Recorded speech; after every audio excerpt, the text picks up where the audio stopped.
नमस्कार, good morning, सत श्री अकाल। आज बहुत बड़ा दिन है दोस्तों। बड़ा दिन इसलिए क्योंकि आज एक फैसला आने वाला है सुप्रीम कोर्ट से, सुप्रीम फैसला। और वो फैसला एसआईआर पर, स्पेशल इंटेंसिव रिवीजन।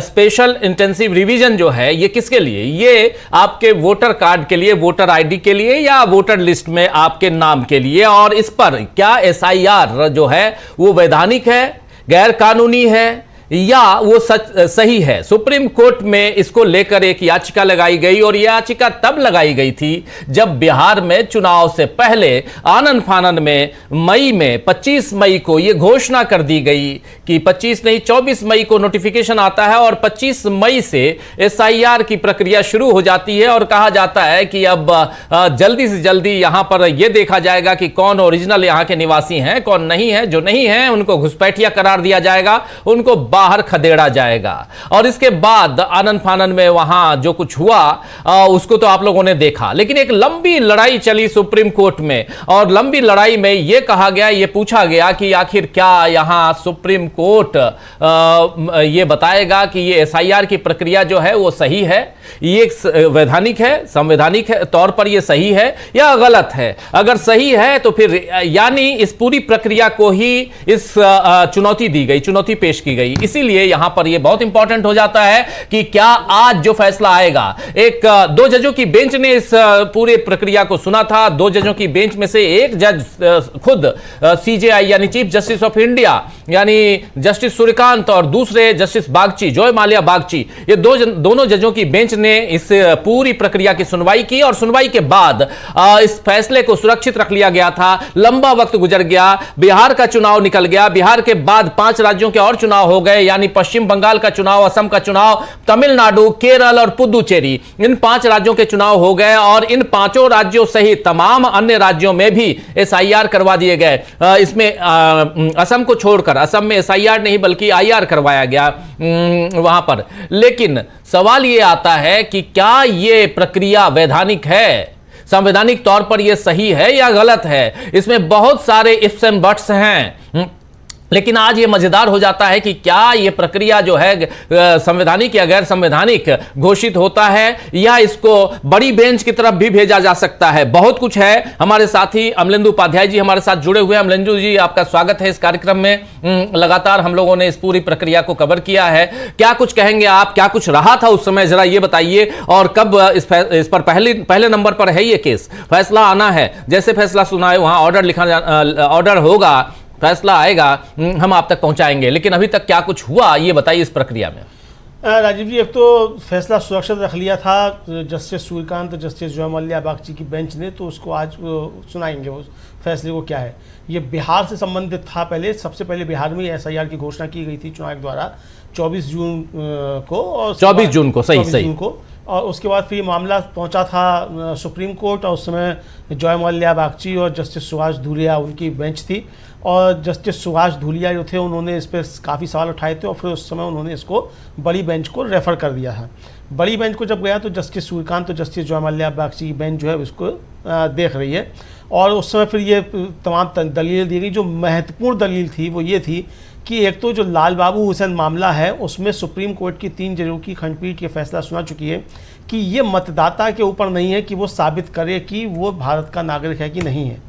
उसका नाम अगर एक भी बार लिस्ट में आ चुका है तो वो स्वतः ये समझा जाएगा कि सारी छानबीन के बाद ही इसका नाम उसमें शामिल किया गया। और फिर जिसको इस पर आपत्ति है, चाहे वो सरकार हो, चाहे चुनाव आयोग हो, या कोई अन्य व्यक्ति हो, अगर किसी को इस पर आपत्ति है तो वो पहले उस पर आपत्ति दर्ज करेगा, उस पर नोटिस इशू किया जाएगा, और फिर उसकी सुनवाई होगी, तब वो नाम काटा जाएगा। बिना इसके नाम नहीं काटा जा सकता। ये था तर्क ये दिया गया याचिकाकर्ताओं की तरफ से कि एसआईआर में बिना कोई सूचना दिए हुए और मतदाता से कहा जा रहा है कि वो साबित करे कि वो मतदाता है या भारत का नागरिक है, और चुनाव आयोग को नागरिकता तय करने का अधिकार नहीं है। दूसरा, चुनाव आयोग को स्पेशल इंटेंसिव रिवीजन करने का अधिकार नहीं है। उसको केवल एक विशेष कॉन्स्टिट्यूंसी में, उसके भी विशेष क्षेत्र में करने का अधिकार है, वो भी विशेष परिस्थितियों में, और उसको विशेष परिस्थितियां बतानी पड़ेंगी। पूरे देश में या पूरे राज्य में या पूरी कॉन्स्टिट्यूंसी में भी एक साथ कराने का अधिकार नहीं है। ये दलीलें दी गई थी। एक दलील ये दी गई थी कि चूंकि जो इम्यूनरेशन फॉर्म भरने के लिए कहा चुनाव आयोग ने, तो वो इम्यूनरेशन फॉर्म जो है वो संसद से पारित नहीं है, जबकि जितने भी फॉर्म है, चाहे फॉर्म 6 हो, फॉर्म 7 हो, फॉर्म 8 हो, वो संसद की शक्तियों ने इससे वो बने हैं। और चुनाव आयोग को कानून बनाने का अधिकार नहीं है और कोई नियम बनाने का अधिकार नहीं है। नियम और कानून जो है वो संसद बनाती है, उसका अधिकार क्षेत्र है, तो इसने संसद की शक्तियों का अपहरण किया है। मुख्य दलीलें राजीव जी यही थी। अब इन दलीलों को दोनों तरफ से यदि काफ़ी लंबी बहस हुई थी और इस पर जो चुनाव आयोग था उसकी तरफ से बाबा था वो हीला हवाली होती रही। पहले तो ये था कि किस तरीके से मामला चलता रहे और आधार कार्ड लिया जाए कि नहीं लिया जाए। फिर ये भी आया कि जो 11 सूची आपने दी है, तो इनमें से जो 11 दस्तावेजों की सूची दी है, उन दस्तावेजों में भी कोई भी जो है वो इस बात का प्रमाण नहीं है कि वो नागरिकता है का प्रमाण पत्र है। अगर आप आधार कार्ड को स्वीकार नहीं कर रहे हैं तो आप जन्म प्रमाण पत्र या जो भी आप मांग रहे हैं, पेंशन का प्रमाण पत्र, तो वो भी कोई नागरिकता के प्रमाण पत्र तो है नहीं। तो अगर आप नागरिकता के हिसाब से कर रहे हैं, तब भी फिर आप ये बताइए कि आप आधार कार्ड को शामिल क्यों नहीं कर रहे हैं। 4 बार में जाकर राजीव जी जब सुप्रीम कोर्ट ने बहुत सख्ती के साथ स्पष्ट आदेश जारी किया, तब उसको माना गया, लेकिन उसके बाद भी उसके आधार पर किसी को भी मतदाता सूची में शामिल नहीं किया गया। मान जरूर लिया गया, लेकिन शामिल किसी को नहीं किया गया है। तो ये एक तरीके से हठधर्मिता पूरी करके करा दिया। अब जो महत्वपूर्ण सवाल है राजीव जी वो ये है कि क्या 2 जजों की खंडपीठ जो है वो लाल बाबू हुसैन मामले के परिप्रेक्ष्य में क्या उसके खिलाफ जाकर कोई फैसला दे सकती है और SIR को वैध ठहरा सकती है? क्या सुप्रीम कोर्ट जो है ये कह सकता है कि चुनाव आयोग को जो है वो कानून बनाने का भी अधिकार है, जो कि संसद का विशेषाधिकार है? ये कानून बनाने का अधिकार तो सुप्रीम कोर्ट को भी नहीं है। तो जब सुप्रीम कोर्ट को भी कानून बनाने का अधिकार नहीं है, तो चुनाव आयोग किस तरीके से अधिकार कर सकता है? तो ये राजीव जी यहाँ आकर पेंच फंसता है। तो अब अगर जो कानून की कसौटी है उस पर अगर देखा जाए तो ये SIR निरस्त होगा, लेकिन उसके बाद SIR से चुनी हुई सरकार भी क्या निरस्त हो जाएगी, इसको लेकर नहीं कहा जा सकता, चूँकि अदालत ने SIR प्रक्रिया पर रोक नहीं लगाई और उसके बाद बिहार, केरल, तमिलनाडु, पुडुचेरी और पश्चिम बंगाल में पूरी भी हो चुकी और वहाँ चुनाव भी हो चुके, और ये उत्तर प्रदेश, गुजरात, राजस्थान कहीं में अभी भी ये प्रक्रिया जारी है। हालांकि उत्तर प्रदेश की भी लिस्ट जो है वो पूरी आ चुकी है और कई अन्य राज्यों में आ गया है। तो ये राजीव जी देखना होगा कि अब जो फैसला आता है वो फैसला क्या आता है और क्या कानूनी पक्ष है। और अगर राजीव जी मतलब मुझे लगता यह है कि शायद इसको बड़ी बेंच को रेफर भी किया जा सकता है, क्योंकि 2 बेंच की खंडपीठ अगर राजीव जी फैसला सुनाएगी तो उसको यही सुनाना पड़ेगा कि SIR अवैध है और चुनाव आयोग को इसका कोई अधिकार, कानूनी अधिकार नहीं है, संवैधानिक अधिकार इसको प्राप्त नहीं है। और अगर बेंच के मन में ये होगा कि चुनाव आयोग को थोड़ी छूट दे दी जाए, तो फिर बड़ी बेंच को रेफर कर दिया जाएगा, ताकि बड़ी बेंच में जाकर ये मामला फिर लाल बाबू का फैसला जो था वो 3 बेंच का फैसला था। 3 बेंच का फैसला था। लाल बाबू हुसैन का मामला आप जानते हैं 94 का ये मामला है शायद। जी हाँ, और उसमें जो साफ साफ है उसको अगर देखा जाए तो ये SIR अवैध है, ये गैर कानूनी है अगर उस फैसले को गौर फरमाया जाए तो। और वो फैसला 3 जजों की बेंच का दिया हुआ फैसला, लेकिन यहां 2 जजों की बेंच, जस्टिस सूर्यकांत और जस्टिस बागची, क्या उस फैसले को आज पलटेंगे? अगर 2 जज और कानूनन 2 जजों की बेंच 3 जजों की बेंच के फैसले को नहीं पलट सकते, तो इसलिए क्या इसे बड़े बेंच को दिया जाएगा? बड़ी बेंच में यह फैसला, यह पूरा का पूरा मामला जाएगा? यह भी एक बहुत बड़ा और गंभीर सवाल यहां पैदा होता है। लेकिन इस बीच आपको बता दूं कि बेंच असेंबल हो गई है, बेंच बैठ गई है, यानी दोनों जज बैठ चुके हैं और यहां पर 2 वकील एडवोकेट राकेश द्विवेदी और राकेश द्विवेदी जो हैं वो चुनाव आयोग की तरफ से हैं, राकेश द्विवेदी, और इधर अभिषेक मनु सिंघवी, ये दोनों वर्चुअली जुड़ रहे हैं। तुषार मेहता जो हैं और बृंदा ग्रोवर ये फ्रंट रो में बैठे हुए हैं। तुषार मेहता आज आप जानते हैं सॉलिसिटर जनरल ऑफ इंडिया, वो फ्रंट रो में, और इस केस को पूरा, और इस केस में आप याद कीजिए जब राजू थे, इसमें राजू अपनी दलील पेश कर रहे थे, राजू पेश नहीं कर पाए, फिर तुषार मेहता आए थे, याद होगा आपको, और बहुत सारे सवाल दागे जा रहे थे बृंदा ग्रोवर की तरफ से, इधर कपिल सिब्बल की तरफ से, उनके अलावा फिर अभिषेक सिंघवी की तरफ से, ये तमाम दलीलें पेश की जा रही थी। बहुत हड़बड़ा गई थी सरकार, फिर तुषार मेहता ने अपनी बातें यहां रखी थी, तो ये सब कुछ था। और ये अब आज फैसला आना है, ये फैसला पहले नंबर पर है। आज इस लिस्ट में पहले नंबर पर यही फैसला है और इसीलिए बेंच बैठ गई है और सीधे सीधे फैसले की घड़ी, फैसले का इंतजार है कि बेंच कब फैसला सुनाती है। लेकिन बहुत इंपॉर्टेंट डे आज का होने वाला है। सुप्रीम कोर्ट का एसआईआर पर आज बड़ा फैसला सुप्रीम कोर्ट में आने वाला है और इसमें क्या कुछ होने जा रहा है, क्या यहां से एक नई तस्वीर एसआईआर पर हम देखेंगे, एक नया और वो फैसला जो इस देश के लिए हितकारी होगा, क्या इस देश की जनता के लिए, क्योंकि इलेक्शन कमीशन ऑफ इंडिया के पास यह पावर नहीं है कि वो एक साथ पूरे राज्य में एसआईआर करवाए। अगर आप देखें तो जो पीआरआई जो एक्ट है, ये लोक प्रतिनिधित्व कानून यानी रिप्रेजेंटेशन ऑफ पीपुल एक्ट 1950 और 1951, इन सबको आप देखेंगे तो उसमें जो 21 धारा 21/3 जो है वो साफ साफ कहता है कि ये अधिकार सुप्रीम इनको इलेक्शन कमीशन को दिया गया है, आप करवा सकते हैं एसआईआर, लेकिन एसआईआर किसी एक विधानसभा के किसी एक क्षेत्र में किया जा सकता है। विधानसभा भी पूरा एंटायरली नहीं, उसके किसी एक जहां पर यह शक हो कि यहां शायद कुछ गड़बड़ हुआ है कुछ।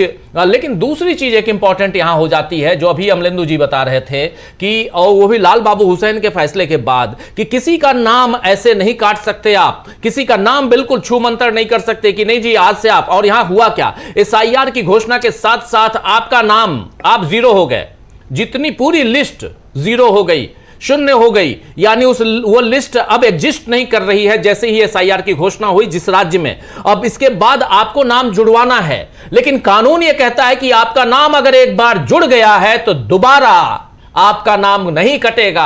और काटने की प्रक्रिया है, उस प्रक्रिया में कोई एक आदमी, या तो आप खुद दीजिए कि मेरा नाम काट दीजिए और उसके लिए आप जेन्युइन रीजन बताइए कि मैं यहां से शिफ्ट हो रहा हूं, मैं यहां से दूसरे स्थान पे जा रहा हूं, यह बताइए, या किसी की डेथ हो गई है यह बताइए। लेकिन तीसरा यहां महत्वपूर्ण बात यह आती है कि क्या यह सब किए बिना और आप नाम काट देंगे। नाम काटने के लिए एक और भी प्रक्रिया है, वो ये है कि मेरा नाम कटवाना है तो अमलेंदु जी कहेंगे, मेरी शिकायत करेंगे कि ये अवैध रूप से रह रहे हैं, ये यहां के नागरिक नहीं हैं। फिर अमलेंदु जी जो हैं ये साबित भी करेंगे, इनसे पूछा जाएगा कि कैसे आप कह रहे हैं, तो अमलेंदु जी साबित करेंगे कि राजीव जो हैं ये अवैध रूप से हैं। उसके बाद यहां तीसरी बात आएगी कि मुझे नोटिस दिया जाएगा कि आपके ऊपर अमलेंदु जी ने ये शिकायत दर्ज कराई है, इसके बदले आप ये प्रूफ दे दीजिए। और मैं प्रूफ अगर दे दिया तो अमलेंदु जी गलत हो गए, अगर प्रूफ नहीं दिया तो मेरा नाम कट जाएगा।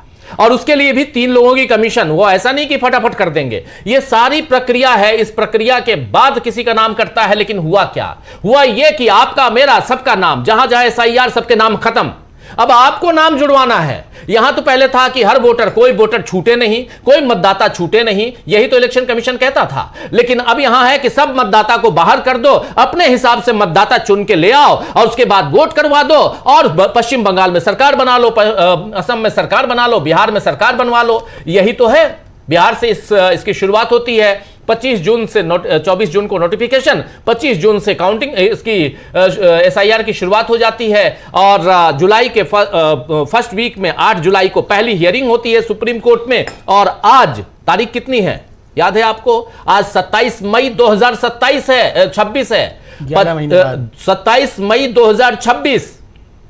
और इसकी सुनवाई कब हुई थी, पहली सुनवाई 8 तारीख को, 8 जुलाई 2026। कितने महीने हो गए, 10 महीने हो चुके हैं।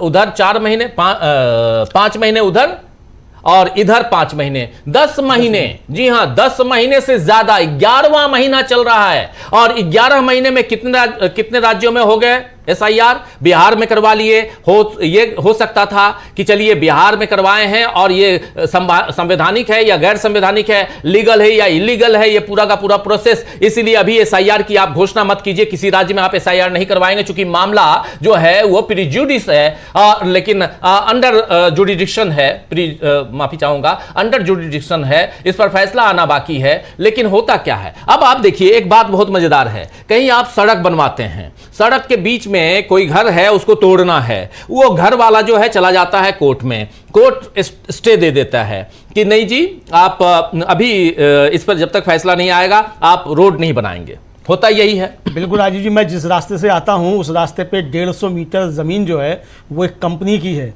और उसने उस पर स्टे लिया हुआ है, वर्षों से स्टे है, वो इतना हिस्सा जो है टूटा हुआ है, आप समझ लीजिए उस पर बहुत ज़बरदस्त ट्रैफिक है और उसके बावजूद उस पर कंकड़ तक नहीं पड़ पाता है, ये है। और इधर जो है सुप्रीम कोर्ट में मामला चल रहा है, एक राज्य का चल रहा है, उसके बाद जो है उसी समय 3 राज्यों में 4 राज्यों में और घोषणा कर दी जाती है और सुप्रीम कोर्ट उस पर खामोश रहता है कि भाई ठीक है हम बीच में हस्तक्षेप नहीं कर सकते। और ये राजीव जी, जस्टिस सुभाष धूलिया ने पहली सुनवाई में कहा था कि आप जो समय मांग रहे हैं इसको आगे करने के लिए, आप इसी समय मांग रहे हैं क्योंकि आप जानते हैं कि एक बार प्रक्रिया शुरू हो जाएगी तो कोई भी अदालत इसमें हस्तक्षेप नहीं करेगी, ये। और यहाँ तो राजीव जी ये हुआ कि सुप्रीम कोर्ट ने एक तरह से कहा जाए कि आंख मूंद कर जो थी चुनाव आयोग को ये दे दिया पीछे से कि आप कुछ भी करते रहिए, हम बाद में इसको देख लेंगे। अब राजीव जी आज अगर इसको निरस्त कर भी दिया जाता है तो सवाल ये है कि SIR के आधार पर हुई चुनी हुई सरकारें, बिहार की, केरल की, पश्चिम बंगाल की, पुडुचेरी की, तमिलनाडु की, क्या ये सरकारें फिर अवैध घोषित कर दी जाएंगी?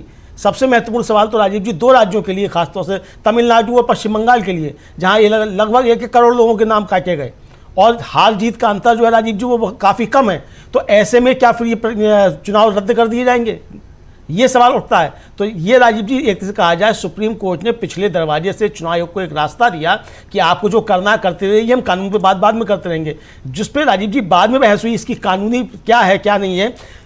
सबसे पहले तो इसी पे होना चाहिए था, लोग तो इसी के लिए गए थे ना कि इसको कानूनी अधिकार नहीं है चुनाव आयोग को कराने का, इसको रोका जाए। आपने उस पर स्टे भी नहीं दिया उस समय कि भाई ये कानूनी मसला है, संवैधानिक आपके अधिकार को चुनौती दी जा रही है और आप इसको किस तरीके से करा रहे हैं। और चुनाव आयोग की तरफ से राजीव जी जो भी तर्क आए, कोई भी तर्क जो था वो ये पुष्ट करने वाला नहीं था कि उसको संवैधानिक अधिकार प्राप्त है कि नहीं है। खासतौर से राजीव जी जो लाल बाबू हुसैन मामले का बार बार जिक्र आया, लाल बाबू हुसैन के मामले में जस्टिस AM अहमदी की बेंच जो थी, CGI थे वो उस समय 1995 में उसने ये फैसला दिया और 1994 में ये मुकदमा गया था। और उसमें कहा शीर्ष अदालत ने अपने आदेश में कि अगर किसी वोटर का नाम पहले से लिस्ट में है तो उसे अपनी नागरिकता साबित करने की जरूरत नहीं है। अगर चुनाव आयोग को किसी पर शक है तो नागरिकता ना होने का सबूत खुद चुनाव आयोग को देना होगा। स्पष्ट है राजीव उस आदेश में। यानी अगर आप SIR में 91 लाख लोगों के या 1 करोड़ लोगों के, उत्तर प्रदेश में 2 करोड़ लोगों के आप नाम काट रहे हैं तो इनके सबूत चुनाव आयोग को देने हैं कि ये जो है भारत के नागरिक नहीं है और इनका नागरिक उसमें लिस्ट में नाम नहीं आना चाहिए। लेकिन यहाँ तो उल्टा किया गया है पूरी तरीके से। फिर यह कहा गया उस आदेश में कि किसी भी व्यक्ति का नाम वोटर लिस्ट से हटाने से पहले उसे अपनी बात रखने का पूरा मौका मिलना चाहिए। इसे प्राकृतिक न्याय का नियम कहते हैं। तो यहाँ प्राकृतिक न्याय के नियम का भी उल्लंघन हुआ और सुप्रीम कोर्ट की सुनवाई के दौरान हुआ। पुराना रिकॉर्ड मान्य है, यदि किसी व्यक्ति ने पिछले चुनाव में वोट डाला था तो इसका मतलब है कि उसकी जांच पहले ही हो चुकी है, सिर्फ शक के आधार पर उसका नाम नहीं काटा जा सकता। ये लाल बाबू हुसैन मामले में राजीव जी 3 आदेश जो है स्पष्ट रूप से जस्टिस अहमदी जो थे CGI उस समय के, उनकी 3 जजों की खंडपीठ ने यह फैसला दिया था। तो अब देखना यह कि क्या आज जो 2 जजों की खंडपीठ है, हालांकि इसमें भी अब CGI है, लेकिन जिस समय ये मुकदमा उनके पास पहुंचा था उस समय वो CGI नहीं थे, जस्टिस सूर्यकांत जी, तो अब वो देखते हैं कि क्या फैसला ये बेंच देती है। बिल्कुल बिल्कुल आप सही कह रहे हैं कि फैसला क्या देती है, यहां क्या सुनाती है, ये बहुत इंपॉर्टेंट हो जाता है। रिप्रेजेंटेशन ऑफ पीपल एक्ट 1950 और 1951, और इसमें सबसे ज्यादा जो बातचीत हुई इस पर वो बात है धारा 21 की, 21(3) की, और जिसके तहत ये यहां अवैध गैर कानूनी बताया गया। अभिषेक सिंघवी साहब से जब हम लोगों ने पॉडकास्ट किया था इस पर, चूंकि वो खुद लड़ रहे हैं इस पूरी प्रक्रिया को चुनौती पेश कर रहे हैं, उन्होंने भी बहुत सारी बातें पॉडकास्ट में बताई थी। आप लोगों ने उस पॉडकास्ट को देखा होगा। आज जो दलीलें अभिषेक सिंघवी ने, जो दलीलें बृंदा ग्रोवर ने, जो दलीलें तमाम दूसरे वकीलों ने दी हैं, शादान फरासत जो हैं उन्होंने दी है, और भी वकील शंकर नारायणन ने दी हैं, कपिल सिब्बल ने दी हैं, और इसी मसले में योगेंद्र यादव, प्रशांत भूषण, ये तमाम लोग वहां पर मौजूद रहे। देखिए इतने सारे वकील, निजाम पाशा, ये सारे, निजाम पाशा, प्रशांत भूषण, कपिल सिब्बल, अभिषेक सिंघवी, बृंदा ग्रोवर, शंकर नारायणन, शादान फरासत, ये तमाम वकील जो हैं 7, 8, 10 वकील अपनी अपनी दलीलें और संवैधानिक गैर संवैधानिक, किस ढंग से ये गैर संवैधानिक है इस पर इन्होंने पूरी दलीलें पेश की थी, अपनी बातें रखी थी। और यहां कई जगह बहुत ही ज्यादा डिफेंसिव मोड में नजर आया था चुनाव आयोग। राकेश द्विवेदी जो चुनाव आयोग की तरफ से खड़े थे वो भी कुछ ऐसी दलीलें दे रहे थे जो हास्यास्पद लग रही थी, हंसी आ जाती थी उनकी दलीलों पे। लेकिन फिर भी जब दलीलें पेश कर रहा है सुप्रीम कोर्ट में चुनाव आयोग तो दलीलें हैं, और उसमें आप याद कीजिए कि एक ये भी दिखाया गया था कि कैसे लोगों के नाम, उन लोगों के नाम काटे गए जो लोग जिंदा हैं उनको मृत बता दिया गया। ये सारे खेल हुए हैं बिहार में, ये सारे खेल हुए हैं बंगाल में, तो और भी 2 कदम 4 कदम आगे कि अगर किसी का नाम में बंदोपाध्याय है और उसने बनर्जी लिख दिया है, या मुखर्जी है मुखोपाध्याय लिख दिया है, चूंकि बंदोपाध्याय लोग बनर्जी लिखते हैं, मुखोपाध्याय शॉर्ट फॉर्म मुखर्जी लिखते हैं, और ये एक प्रक्रिया, और खासकर अंग्रेजों के आने के बाद ये सारी चीजें नाम में गड़बड़ हुआ, जैसे कोलकाता कैलकाटा हो गया, तो ये सब कुछ था। लेकिन इस कारण सब गड़बड़ हुआ है, इतना ज्यादा गड़बड़, और उसके बाद वहां पर अपने हिसाब से पूरी वोटर लिस्ट तैयार की जाती है, चुनाव होता है, बीजेपी के बल्ले बल्ले। अब लोग कहेंगे बीजेपी को लोग जिता रहे हैं तो क्या करें, नरेंद्र मोदी के चाहने वाले इतने लोग हैं तो क्या करें, मोदी के नाम पर बीजेपी जीत रही है तो क्या करें। एक बार जरा फेयर इलेक्शन करवा दे चुनाव आयोग जरा जैसे गोदी मीडिया है वैसे गोदी मीडिया की तरह अपना काम करना छोड़ दे, और एक फेयर, एक पारदर्शी तरीके से चुनाव करवाए, तो फिर दूध का दूध पानी का पानी हो जाएगा। तब अगर देश की जनता बिल्कुल बल्ले बल्ले करेगी, देश की जनता अगर नरेंद्र मोदी को ही चुनना चाहेगी, उनकी पार्टी को चुनना चाहेगी तो चुने, हम भी नतमस्तक हो जाएंगे। लेकिन बात यहां है कि आखिर शंका आशंका के बीच जब यह मामला सुप्रीम कोर्ट में है तो इसकी चुनौतियों पर अब संकट और गहराता है, क्योंकि यहां 2 जजों की बेंच है, जस्टिस सूर्यकांत, जस्टिस बागची, और दोनों जस्टिस सूर्यकांत के बयान पिछले दिनों काफी हंगामेदार बयान रहे हैं। एक तो कॉकरोच का बयान, कॉकरोच पार्टी तक में कॉकरोच जनता पार्टी, और किस ढंग से बवाल मचा वो आपने देखा। पर्यावरण को लेकर, यानी पर्यावरण पे भी पीपावाव जो प्रोजेक्ट है उसको लेकर जब एक केस की सुनवाई कर रहे थे यही चीफ जस्टिस साहब, तो उन्होंने कहा कि कोई भी प्रोजेक्ट ऐसा बता दीजिए जिसमें पर्यावरणविद जो हैं वो आते हैं और ये कहें कि ये प्रोजेक्ट अच्छा है, हम इसका समर्थन करते हैं, और ये आ जाते हैं, इनका काम ही है विरोध करना। ये जो एक और इस मेंटालिटी के साथ अगर कोई माफी चाहूंगा मिलॉर्ड आपसे, लेकिन आपकी इस बात से मैं सहमत नहीं हो सकता, हमारी टीम अमलेंदु जी भी शायद सहमत नहीं हो सकते, और ये टिप्पणी है, ये फैसला नहीं। ऑर्डर होगा तो सहमति अलग चीज है, ऑर्डर इज ऑर्डर, बट ये टिप्पणी, इससे सहमत कोई नहीं हो सकता। 600 लोगों ने आपको चिट्ठी लिखी है, 72 लोगों ने अलग से चिट्ठी लिखी है, ये सारी चीजें आखिर क्यों हो रही हैं? आपके खिलाफ विरोध प्रदर्शन हो रहे हैं, आपके खिलाफ कॉकरोच पार्टी बनती है, ये भले वो पॉलिटिकल ये हो, लेकिन कॉकरोच शब्द आप कहते हैं, युवा जो है, उसके बाद आप सफाई देते हैं, सफाई भी पूरी नहीं आती है, तो मोदी जी के अनुसार देते हैं, विकसित भारत का इस्तेमाल करते हैं, परजीवी शब्दों का इस्तेमाल करते हैं। हाँ, तो ये सारी चीजें जो हैं ये कहीं ना कहीं ये दर्शाती हैं कि अगर सुप्रीम कोर्ट पर भी अगर आपको शंका आशंका होने लगे, न्यायपालिका से न्याय की उम्मीद आप ना करें, तो फिर तकलीफ तो होती है। ये भारत इस ढंग का भारत नहीं था जहां लोगों का विश्वास टूटता रहे, ये विश्वास टूटने वाली बात है, और यहां पर वही दिखाई देता है अमलेंदु जी कि कहीं ना कहीं ये विश्वास जो है संवैधानिक संस्थाओं से उखड़ता जा रहा है, टूटता जा रहा है, देश की जनता टूट रही है। और इसीलिए यहां पर रिप्रेजेंटेशन ऑफ पीपल एक्ट 1950 धारा 21/3, और उसमें साफ साफ है कि SIR आप अगर करवाना है आपको तो आप किसी स्पेशल क्षेत्र के, विधानसभा के स्पेशल क्षेत्र में आप करवा सकते हैं, आप एंटायर राज्य और एंटायर पूरे देश में नहीं करवा सकते हैं। जो आप करवाने जा रहे थे, करवा रहे हैं, जा नहीं रहे थे, अभी 16 राज्यों और 3 केंद्र शासित प्रदेशों की घोषणा और हो चुकी है, उसमें भी कर रहे हैं। लेकिन आगे क्या चल रहा है? जी राजीव जी, अब जस्टिस सूर्यकांत साहब ने जो है फैसला पढ़ना शुरू कर दिया है, और जस्टिस सूर्यकांत जो है वो उन्होंने अपनी पहले भूमिका रखना शुरू की है फैसले की, और कह रहे हैं कि याचिकाओं का यह समूह विशेष गहन पुनरीक्षक यानी स्पेशल इंटेंसिव रिवीजन से जुड़े महत्वपूर्ण मुद्दे उठाता है, विशेष रूप से बिहार में चुनाव आयोग द्वारा निर्देशित गहन पुनरीक्षण के संबंध में। यह चुनौती मूल रूप से चुनाव आयोग के उस निर्णय से उत्पन्न हुई जिसमें उन्होंने संविधान के अनुच्छेद 324 और लोक प्रतिनिधित्व अधिनियम 1950 की धारा 21(3) के तहत अपनी शक्तियों का प्रयोग करते हुए बिहार राज्य के सभी विधानसभा निर्वाचन क्षेत्रों में मतदाता सूचियों के विशेष गहन पुनरीक्षण का निर्देश दिया था। यह कवायद शुरू करने का निर्णय इसलिए लिया गया क्योंकि जनसांख्यिकीय बदलावों, शहरीकरण और बड़े पैमाने पर हुए पलायन के कारण मतदाता सूचियों में काफ़ी परिवर्तन आ गए थे। इसलिए चुनावी प्रक्रिया की शुचिता को बनाए रखने और स्वतंत्र व निष्पक्ष चुनाव सुनिश्चित करने के संवैधानिक दायित्व की पूर्ति हेतु आयोग ने पूरे देश में विशेष गहन पुनरीक्षण की प्रक्रिया शुरू करने का संकल्प लिया। इसकी शुरुआत बिहार से की गई क्योंकि वर्ष 2025 के उत्तरार्ध में बिहार विधानसभा के आम चुनाव होने की संभावना थी। आगे कहते हैं जस्टिस सूर्यकांत की दोनों पक्षों की विरोधी दलीलों पर विचार करने के बाद और जिस क्रम में घटनाएं सामने आई उनका जायजा लेने के बाद, साथ ही सभी पक्षों की ओर से पेश की गई दलीलों और रिकॉर्ड पर रखे गए दस्तावेजों को देखने के बाद हम इस सुविचारित राय पर पहुंचे हैं कि निम्नलिखित मुद्दों के विश्लेषण की आवश्यकता है। पहला, क्या भारत के चुनाव आयोग के पास एसआईआर जैसी प्रक्रिया को संचालित करने की शक्ति है?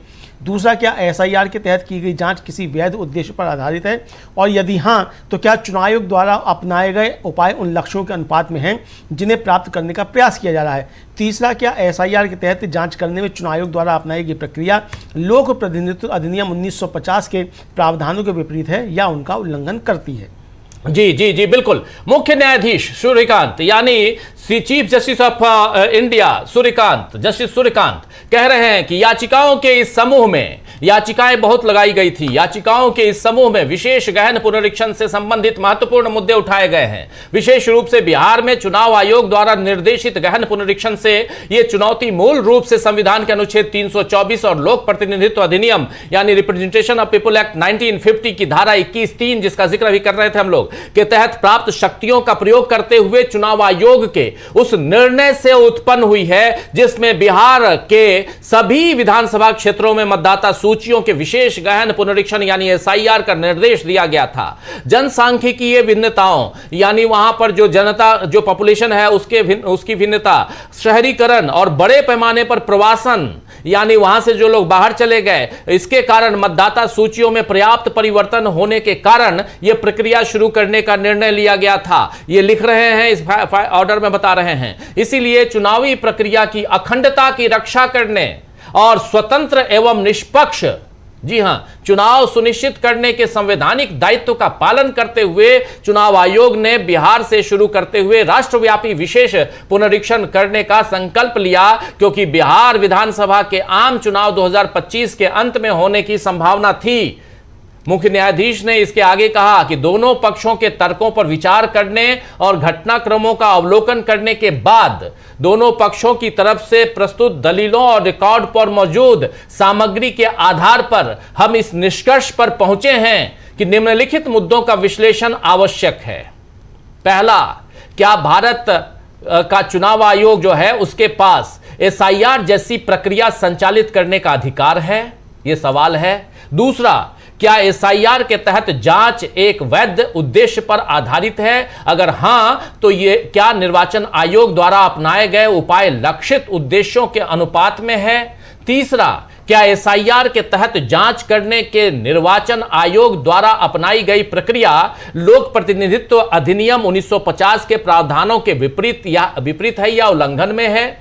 यह बात यहां पूछी गई। इसके बाद यहां कि एसआईआर निर्देश देने वाले विवादित आदेश को चुनौती देने वाली याचिकाओं के समूह में हमने विवाद को संक्षिप्त किया है। फिर हमने दोनों पक्षों की दलीलों पर विचार करने के बाद कहा है क्या कि दोनों पक्षों की दलीलों और उपलब्ध सामग्री के आधार पर जो सवाल है वो यही सवाल है कि क्या चुनाव आयोग के पास एसआईआर करवाने का अधिकार है। हमने दलीलों पर विचार किया और पाया कि क्या इसका उद्देश्य वैध है और क्या उपाय आनुपातिक है। क्या एसआईआर जनप्रतिनिधित्व के कानून के नियमों के विपरीत है? क्या संवैधानिक जनादेश और वैधानिक नियमों के तहत है चुनाव आयोग को एसआईआर करवाने का अधिकार है या नहीं है? इसी पर तो बहस हो रही थी। ये सारी चीजें हैं। आगे क्या कुछ है अमलेंदु जी? जी राजीव जी, आगे जो है आप काफी लंबा चौड़ा बोल रहे हैं। जस्टिस सूर्यकांत जी कह रहे हैं एक नया और महत्वपूर्ण तर्क उठाया गया कि चुनाव आयोग के पास उन व्यक्तियों की नागरिकता की स्थिति को सत्यापित करने का अधिकार नहीं है जो मतदाता सूची में शामिल होने या उसमें बने रहने की मांग कर रहे हैं। जहां तक पहले मुद्दे का सवाल है यानी क्या चुनाव आयोग के पास गहन पुनरीक्षण करने का अधिकार है, हमने विरोधी तर्कों पर विचार किया और हम अपने निष्कर्ष दर्ज करने की ओर आगे बढ़ते हैं। वैधानिक योजना और संबंधित संवैधानिक प्रावधानों की जांच करने के बाद अब हम उस महत्वपूर्ण प्रश्न का उत्तर देने की ओर आगे बढ़ सकते हैं जिसे हमने पहले तैयार किया था। वह प्रश्न यह है कि क्या विवादित एसआईआर लोक प्रतिनिधित्व अधिनियम 1950 और उसके तहत बनाए गए नियमों के सीधे विरोध में है और क्या यह मतदाता सूचियों के पुनरीक्षण को नियंत्रित करने वाले वैधानिक ढांचे का स्थान ले लेता है? हमारी राय में इन दोनों प्रश्नों का उत्तर नहीं में ही दिया जाना चाहिए। यानी कर दिया स्पष्ट।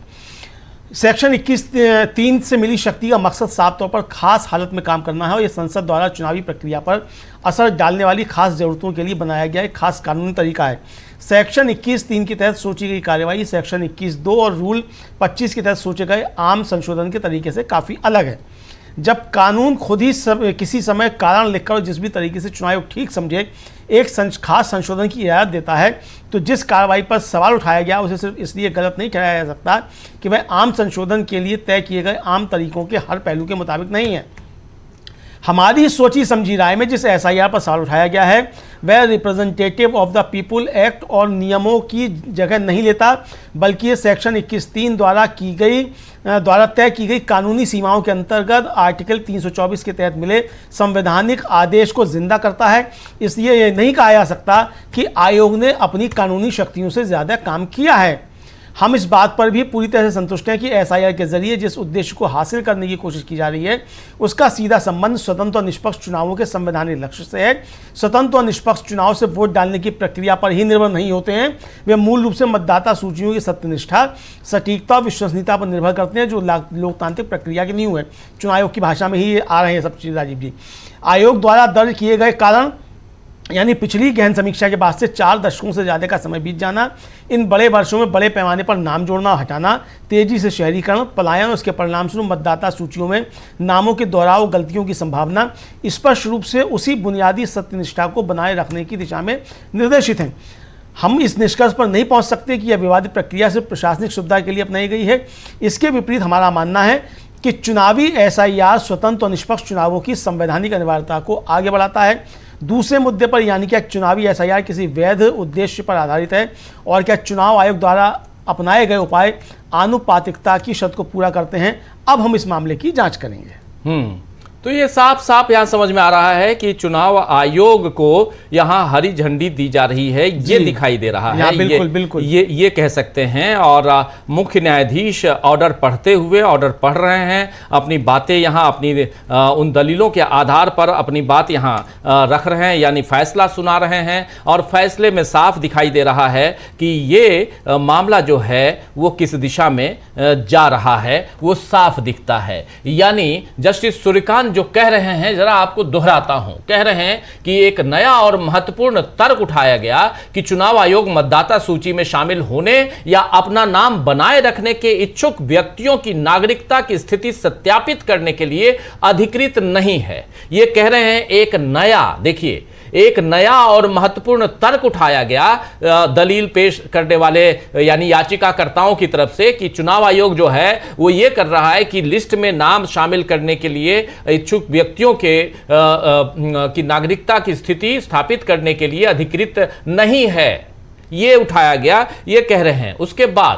उसके बाद पहले मुद्दे के संबंध में, अर्थात क्या चुनाव आयोग विशेष गहन पुनरीक्षण करने के लिए अधिकृत है, हमने दोनों पक्षों के तर्कों पर विचार किया और अब हम अपने निष्कर्ष दर्ज करने जा रहे हैं। निष्कर्ष क्या दर्ज कर रहे हैं कि वैधानिक योजना और संबंधित संवैधानिक प्रावधानों की जांच करने के बाद अब हम उस महत्वपूर्ण प्रश्न का उत्तर देने के लिए आगे बढ़ सकते हैं जिसे हमने पहले ही उठाया था। अर्थात क्या विवादित विशेष गहन पुनरीक्षण अधिनियम 1950 और उसके अंतर्गत निर्मित नियमों के साथ प्रत्यक्ष रूप से विरोधाभास में है, और क्या यह मतदाता सूची के पुनरीक्षण को नियंत्रित करने वाले वैधानिक ढांचे का स्थान लेता है। हमारी राय में इन दोनों प्रश्नों का उत्तर नकारात्मक है। यानी साफ साफ इन्होंने कह दिया कि SIR करवाना गैर वैधानिक नहीं है, गैर संवैधानिक नहीं है, यह साफ साफ कह दिया। और दूसरा, नियमों के हिसाब से अगर किसी से उसकी नागरिकता जांच करने का अधिकार भी इनके पास है, वो भी वैधानिक है। मुख्य न्यायाधीश सूर्यकांत यहां कहते हैं कि धारा 21(3) के अंतर्गत दी गई शक्ति स्पष्ट रूप से साफ तौर पर असाधारण परिस्थितियों में प्रयोग करने के लिए अभिप्रेत है और यह संसद द्वारा चुनावी प्रक्रिया को प्रभावित करने वाली विशेष आपात स्थितियों के लिए निर्मित एक विशिष्ट वैधानिक तंत्र है। धारा 21(3) के अंतर्गत परिकल्पित प्रक्रिया नियम 25 के साथ पढ़ी जाने वाली धारा 21(2) के अंतर्गत परिकल्पित सामान्य पुनरीक्षण प्रक्रिया से मौलिक रूप से अलग है, भिन्न है। जब स्वयं कानून किसी भी समय दर्ज किए जाने वाले कारणों के आधार पर और निर्वाचन आयोग द्वारा यानी चुनाव आयोग द्वारा उचित समझे जाने वाले तरीके के विशेष पुनरीक्षण को अधिकृत करता है, तो विवादित प्रक्रिया को केवल इसलिए अमान्य नहीं ठहराया जा सकता क्योंकि ये नियमित पुनरीक्षण के लिए परिकल्पित सामान्य तौर तरीकों के अनुरूप नहीं है।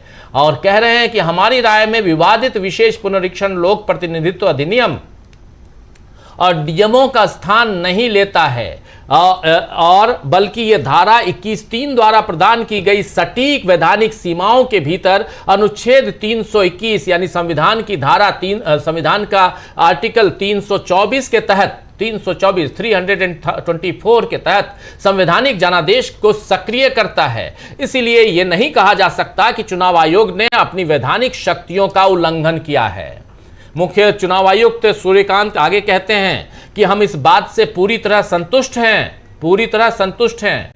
कह रहे हैं एसआईआर द्वारा प्राप्त किया जाने वाला उद्देश्य स्वतंत्र और निष्पक्ष चुनावों के संवैधानिक लक्ष्य से सीधा जुड़ा हुआ है। स्वतंत्र और निष्पक्ष चुनाव केवल मतदान की प्रक्रिया पर निर्भर नहीं करते, वह मूल रूप से मतदाता सूचियों की सत्यनिष्ठा, सटीकता और विश्वसनीयता पर निर्भर करते हैं, जो लोकतांत्रिक प्रक्रिया की नींव हैं। और चुनाव आयोग द्वारा दर्ज किए गए कारण अर्थात अंतिम गहन संशोधन के बाद 4 दशकों से अधिक का समय बीत जाना, वर्षों से बड़े पैमाने पर नाम जोड़े और हटाए जाना, तीव्र शहरीकरण, प्रवासन और परिणाम स्वरूप मतदाता सूचियों में पुनरावृत्ति और अशुद्धियों की संभावना स्पष्ट रूप से उस मूलभूत सत्यनिष्ठा को बनाए रखने की दिशा निर्देशित है। और यहां पर सूर्यकांत कहते हैं कि हम इस निष्कर्ष पर नहीं पहुंच सकते कि विचाराधीन प्रक्रिया केवल प्रशासनिक सुविधा के लिए अपनाई गई है। इसके विपरीत हमारा मानना है कि चुनावी आदेश निष्पक्ष और स्वतंत्र चुनावों की संवैधानिक अनिवार्यता को आगे बढ़ाता है। दूसरे मुद्दे पर अर्थात क्या चुनावी आदेश वैध उद्देश्य पर आधारित है और क्या चुनाव आयोग द्वारा अपनाए गए उपाय अनुपातिकता की आवश्यकता को पूरा करते हैं, हम अब इस मामले की जांच करेंगे। यानी दूसरा जो उद्देश्य है उसकी जांच करेंगे। मुख्य न्यायाधीश आगे कहते हैं कि इस संबंध में कुछ प्रश्न तैयार करना उचित होगा। विवादित कार्यवाही की अनुपातिकता के संबंध में निम्नलिखित 4 प्रश्न विचारणीय हैं। पहला कि क्या विवादित कार्यवाही आयोग के संवैधानिक और वैधानिक जनादेश के अनुरूप एक वैध उद्देश्य पर आधारित है। दूसरा, क्या चुनाव आयोग द्वारा अपनाए गए साधन लक्षित उद्देश्यों के साथ उचित संबंध रखते हैं। तीसरा, क्या उठाए गए उपाय आवश्यक थे, इस अर्थ में कि क्या कोई वैकल्पिक उपाय मौजूद नहीं थे जो कम प्रतिबंधों के साथ समान उद्देश्य को प्राप्त करने में सक्षम हो। और चौथा, क्या निर्धारित उद्देश्य की प्राप्ति के महत्व और संवैधानिक अधिकारों पर लगाए गए प्रतिबंधों के बीच उचित संतुलन बनाए रखा गया। ये यहाँ पर 4 सवाल और इन चारों पहलुओं की विस्तार पूर्वक जांच करने के बाद हमारा ये सुविचारित मत है कि उपाय की अनुपातिकता का आकलन अंततः अमूर्त रूप से नहीं बल्कि उसके क्रियान्वयन के तरीके से किया जाना चाहिए। एक ऐसी प्रक्रिया जो प्रारंभ यानी शुरुआत में बहिष्करणकारी प्रतीत हो सकती है, उचित सुरक्षा उपायों के माध्यम से क्रियान्वयन में संवैधानिक रूप से अनुपालन योग्य बनाई जा सकती है। और वर्तमान मामले में चुनाव आयोग द्वारा और इस न्यायालय द्वारा समय समय पर जारी किए गए निर्देशों के अनुसार लागू किए गए प्रक्रिया जो है वो सुरक्षा उपायों ने चुनावी निष्पक्षता और संवैधानिक अधिकारों के संरक्षण के बीच संतुलन स्थापित करने का प्रयास किया।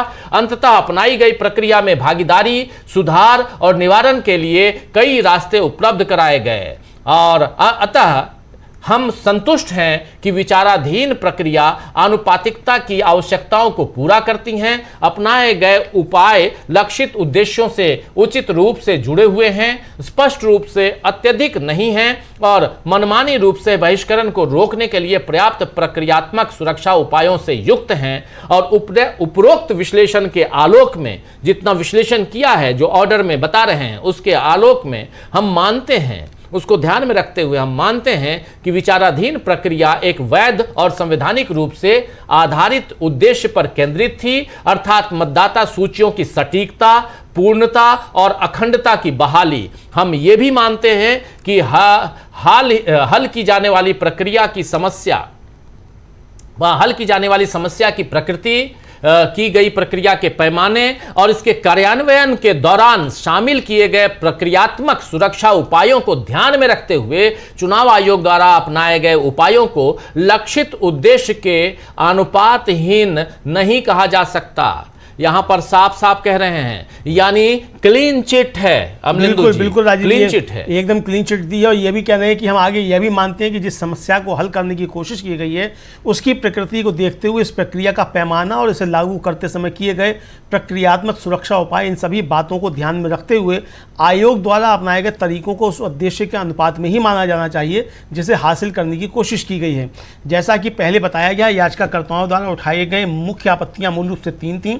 पहली ये कि जिन मतदाताओं के नाम पहले से मतदाता सूची में दर्ज हैं उन्हें नागरिकता का अनुमान प्राप्त है और इस अनुमान को तब तक नहीं हटाया जा सकता जब तक कि कानून द्वारा निर्धारित प्रक्रिया का पालन नहीं किया जाए। दूसरा यह कि मतदाताओं के पंजीकरण नियम 1960 के नियम 21(1) के तहत परिकल्पित प्रक्रिया का पालन नहीं किया गया था।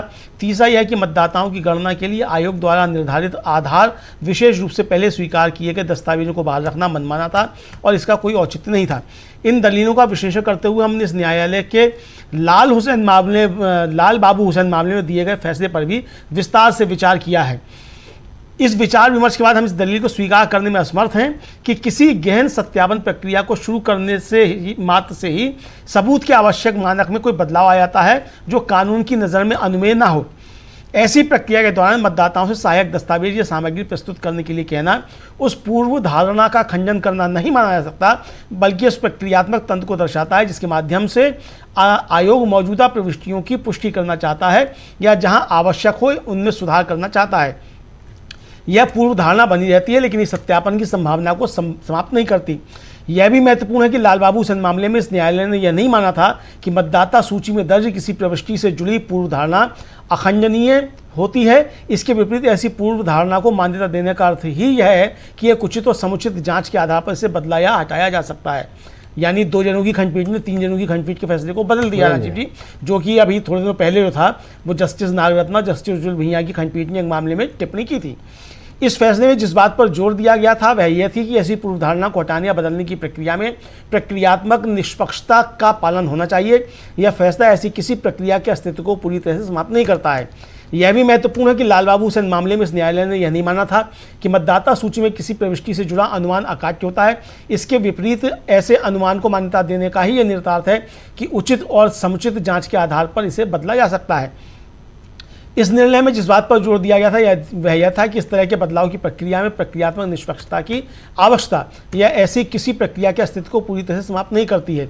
जैसा कि हमने पहले ही कहा है कि कानूनी ढांचा इस बात की अनुमति नहीं देता कि बिना किसी न्यायिक प्रक्रिया के सीधे किसी निष्कर्ष पर पहुंचकर कोई नाम हटा दिया जाए। रूल 21(1) के संबंध में भी विस्तृत विचार विमर्श और चर्चा के बाद हमारा यह मत है कि समग्र रूप से देखने पर SIR दिशा निर्देशों के पीछे की योजना यह दर्शाती है कि 1960 के नियमों के रूल 21(1) में निहित सुरक्षा उपायों को समाप्त नहीं किया गया है, बल्कि उन्हें एक व्यापक और व्यवस्थित संशोधन ढांचे के भीतर समाहित कर लिया गया है। और ठीक 1960 के नियमों के रूल 21(1) के आवश्यक तत्व अर्थात संदेह की पहचान, ऐसे मामलों का प्रकाशन, संबंधित मतदाता को नोटिस और आपत्तियों पर विचार करने के बाद निर्णय SIR प्रक्रिया के विभिन्न चरणों में परिलक्षित होते हैं। इसका औपचारिक ढांचा भले ही अलग हो लेकिन इसका मूल तत्व जस का तस बना रहता है।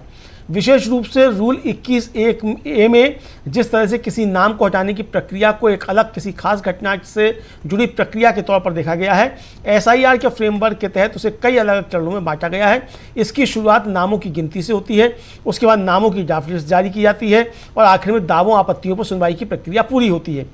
इसी आखिरी चरण में जाकर सुरक्षा से जुड़े सभी उपाय पूरी तरह से लागू होते हैं। वोटर को नोटिस भेजा जाता है, जहां भी कोई शक होता है वहां जांच पड़ताल की जाती है और फिर सोच समझकर कोई फैसला किया जाता है। 1960 के नियमों के रूल 21(1) के तहत यह जरूरी है कि वोटर को अपनी बात रखने का एक उचित मौका दिया जाए। इस तरह ज़रूरी शर्त इस पूरी प्रक्रिया का एक अहम हिस्सा बन जाती है। आगे कहते हैं कि यह बात भी ध्यान में रखनी चाहिए कि कानूनी फ्रेमवर्क में नाम हटाने से जुड़ी सभी स्थितियों के लिए कोई एक जैसा या बहुत सख्त तरीका तय नहीं किया गया है। इसमें सबसे ज़्यादा जोर इस बात पर दिया गया है कि जो भी कार्रवाई हो वह पूरी तरह से निष्पक्ष हो। SIR के दिशा निर्देशों में नोटिस भेजना, जानकारी को सार्वजनिक करना, जहां भी कोई शक हो वहां अलग से जांच करना, सोच समझकर फैसला सुनाना और अपील करने का अधिकार देना, ये सभी बातें शामिल हैं। ये सभी शर्तें पूरी करती है। अगर हम 1960 के नियमों के रूल 21 की ये व्याख्या करें कि नाम हटाने की प्रक्रिया चाहे जैसी भी हो, उसके सबसे पहले चरण में ही सभी को एक जैसा नोटिस भेजना जरूरी है, तो यह इस नियम की बहुत ही संकीर्ण और गलत व्याख्या होगी। इसलिए हमारी ये सोच समझकर बनी राय है कि SIR के तहत नाम हटाने के लिए जो प्रक्रिया तय की गई है उसे 1960 के नियमों के रूल 21A में बताई गई प्रक्रिया के विपरीत या उससे अलग नहीं किया जा सकता।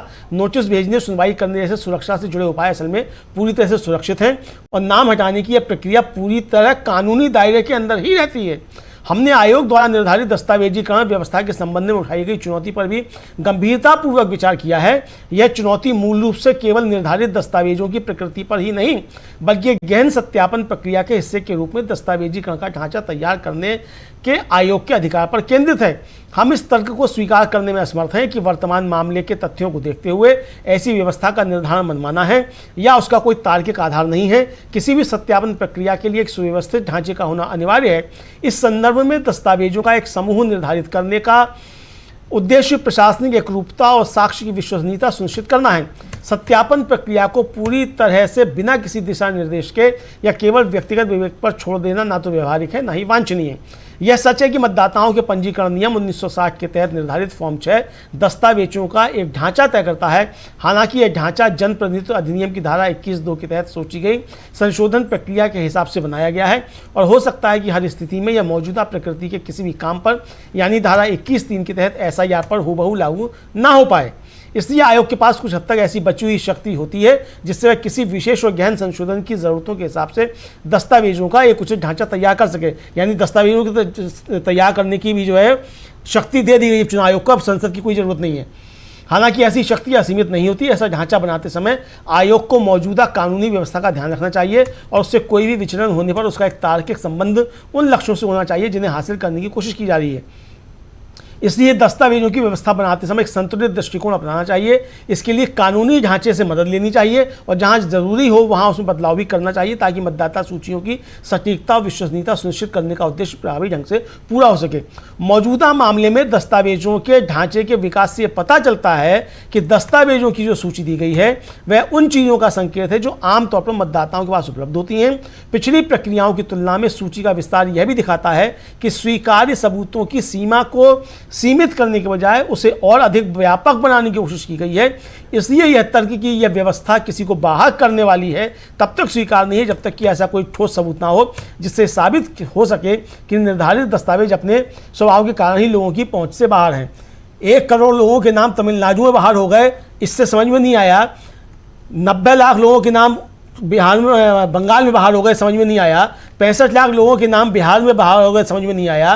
2 करोड़ लोगों के नाम उत्तर प्रदेश में हो गए, समझ में नहीं आया। अभी भी जो है मीलॉट को जो है ये समझ में नहीं आ रहा है कि दस्तावेजों की जो सूची दी गई है वह उन चीज़ों का संकेत है कि जो आमतौर पर मतदाताओं के पास उपलब्ध होती हैं। और पिछली प्रक्रियाओं की तुलना में सूची का विस्तार भी ये दिखाता है कि स्वीकार सबूतों की सीमा को सीमित करने के बजाय उसे और अधिक व्यापक बनाने की कोशिश की गई है।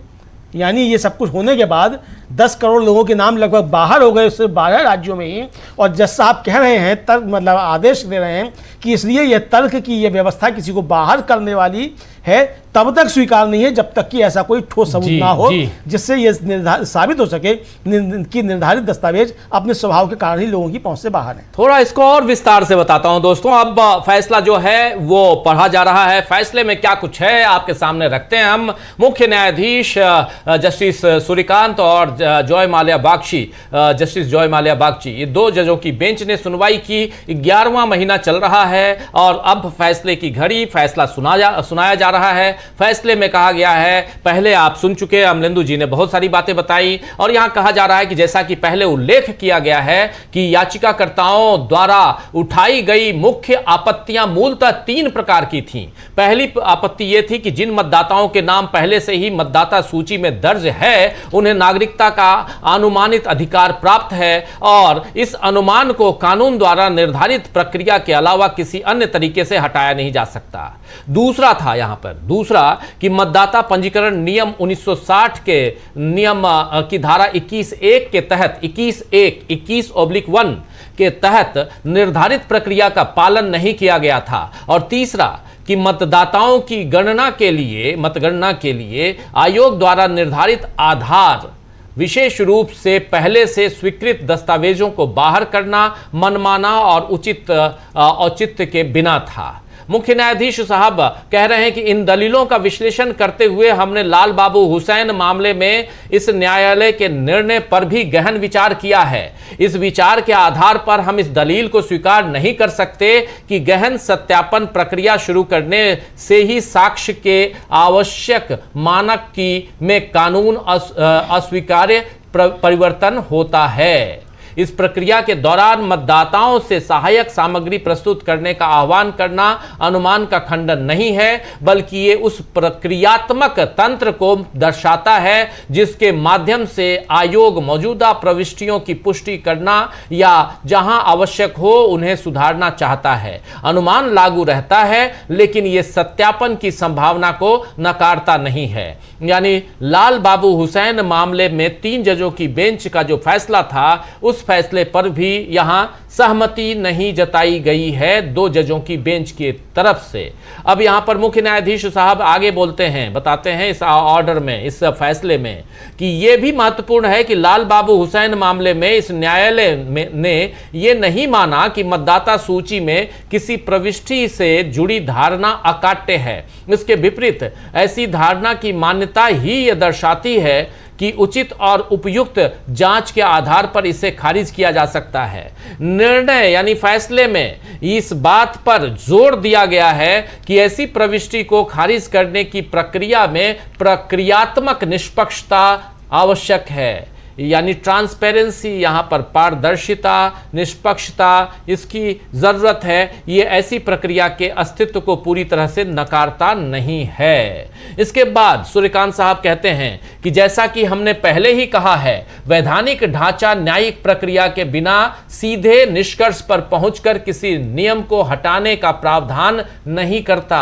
इसीलिए नियम 21(a) के संबंध में भी विस्तृत विचार विमर्श के बाद हमारा ये मानना है कि समग्र रूप से देखने पर एसआईआर दिशा निर्देशों के अंतर्गत आने वाली योजना से ये स्पष्ट होता है कि 1960 के नियम 21(a) में निहित सुरक्षा उपायों को निरस्त नहीं किया गया है। यानी 1960 के नियमों में 21(a) का भी पालन यहां एसआईआर में किया जा रहा है चुनाव आयोग की तरफ से, बल्कि उन्हें एक व्यापक और संरचित संशोधन ढांचे में समाहित कर लिया गया है। यानी उससे भी 2 कदम आगे बढ़ के चुनाव आयोग ने यहां पर पारदर्शिता का काम किया है।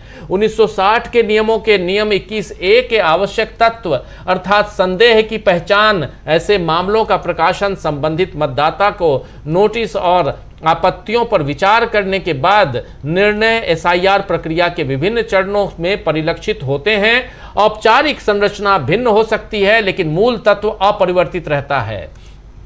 सूर्यकांत साहब आगे कहते हैं कि विशेष रूप से नियम 21(a) में जिस विशिष्ट घटना आधारित विलोपन यानी डिलीशन प्रक्रिया का प्रावधान है, वो एसआईआर ढांचे के अंतर्गत कई प्रक्रियात्मक चरणों में विपरीत है, जिसकी शुरुआत गणना से होती है, काउंटिंग से, गिनती से होती है। उसके बाद मसौदा प्रकाशन होता है और अंत में दावों और आपत्तियों की प्रक्रिया होती है, और इसी अंतिम चरण में पूर्ण सुरक्षा उपाय सक्रिय होते हैं। मतदाता को सूचित किया जाता है, संदेह होने पर पूछताछ की जाती है और तर्क संगत निर्णय लिया जाता है। 1960 के नियम 21 के परंतुक में परिकल्पित कारण बताने का उचित अवसर प्रदान करने की आवश्यकता जरूरत इस प्रक्रिया में पूरी तरह से समाहित हो जाती है।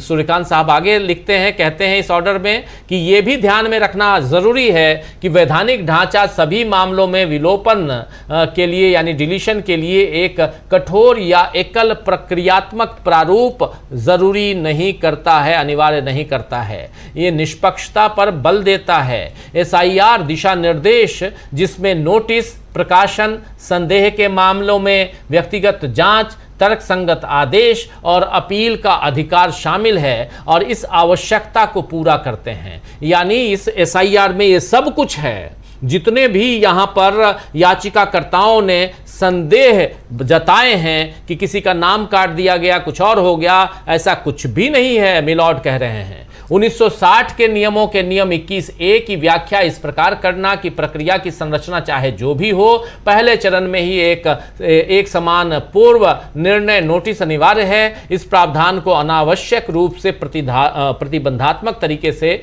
पढ़ना होगा। इसलिए हमारा ये मत है कि SIR के तहत निर्धारित विलोपन ढांचा 1960 के नियमों के नियम 21 के तहत निर्धारित प्रक्रिया के साथ असंगत नहीं है। नोटिस और सुनवाई के सुरक्षा उपाय मूल रूप से संरक्षित हैं और विलोपन की प्रक्रिया वैधानिक जनादेश के दायरे में बनी रहती है। मुख्य न्यायाधीश साहब कह रहे हैं कि हमने चुनाव आयोग द्वारा निर्धारित दस्तावेजीकरण व्यवस्था के संबंध में उठाई गई चुनौती पर भी गहन विचार किया है और ये चुनौती मूलतः निर्धारित दस्तावेजों की प्रकृति पर ही नहीं बल्कि गहन सत्यापन प्रक्रिया के अंतर्गत दस्तावेजीकरण ढांचा तैयार करने के चुनाव आयोग के अधिकार पर भी केंद्रित है। हम इस तर्क को स्वीकार नहीं कर सकते कि वर्तमान मामले के तथ्यों के आधार पर ऐसी व्यवस्था का निर्धारण मनमाना या तर्कहीन है। किसी भी सत्यापन प्रक्रिया के लिए एक संरचित सुरक्षित ढांचे की आवश्यकता होती है और इस संदर्भ में दस्तावेजों का एक समूह निर्धारित करने का उद्देश्य प्रशासनिक एकरूपता और साक्ष्य की विश्वसनीयता सुनिश्चित करना है।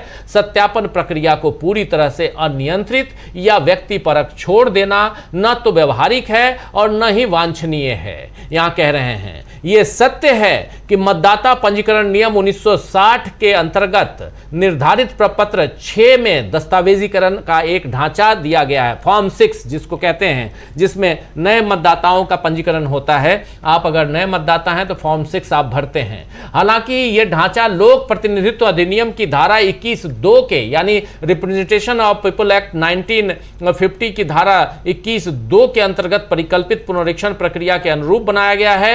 1960 का यह मतदाता सूची में नाम आए यानी फॉर्म 6 और सभी परिस्थितियों के वर्तमान प्रकृति की प्रक्रिया अर्थात धारा 21(3) के अंतर्गत SIR पर इसका शाब्दिक अनुप्रयोग संभव नहीं है।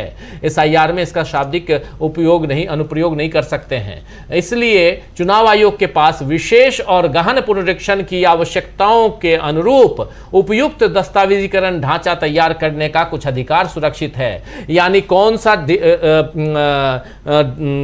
जो दस्तावेज हैं, कौन से डॉक्यूमेंट्स मांगे जाएं, इसके लिए क्या नियम बनाया जाए, ये सब कुछ जो है ये चुनाव आयोग के पास है। इसके लिए संसद की जरूरत नहीं है। यहां साहब कह रहे हैं जी बिल्कुल, ये लिखा नहीं है लेकिन इससे वो उस बात का खुलासा होता है कि यहां संसद की जरूरत नहीं है, नियम चुनाव आयोग बनाएगा। हालांकि यह अधिकार असीमित नहीं है। ऐसा ढांचा तैयार करते समय चुनाव आयोग को मौजूदा वैधानिक योजना का ध्यान रखना होगा और उससे किसी भी प्रकार का विचलन वांछित उद्देश्यों के साथ तर्कसंगत रूप से जुड़ा होना चाहिए। मतलब आपने छूट दे दी लेकिन थोड़ा ध्यान रखना जी, आप जा रहे हो, कूद रहे हो ना, दौड़ रहे हो ना, उसको 2 थप्पड़ लगा रहे हो ना, मारना, लेकिन उसके बाद तीसरा मारने से पहले सोचना, यह कहा जा रहा है।